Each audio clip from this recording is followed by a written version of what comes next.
এটা দেশের জন্য, দেশের মানুষের জন্য মঙ্গলকর। আমরা সবাই যেন সেটাতে ঐক্যবদ্ধ হতে পারি।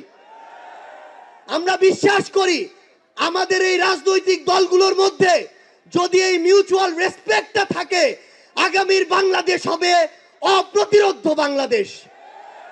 আমরা আপনাদেরকে অনুরোধ করি, বাংলাদেশের সরকারি যত কর্মকর্তা কর্মচারী আছে তারা যেন আর তাদের দায়িত্ব পালন বাদ দিয়ে তোষামোদির রাজনীতিতে লিপ্ত না হয়।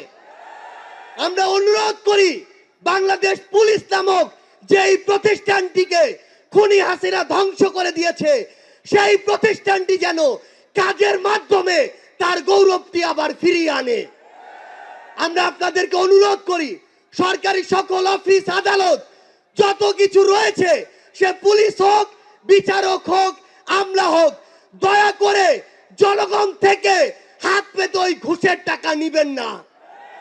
দয়া করে জনগণের জন্য, জনগণের সাথে সামান্য স্বার্থের জন্য এই অন্যায়গুলো করবেন না।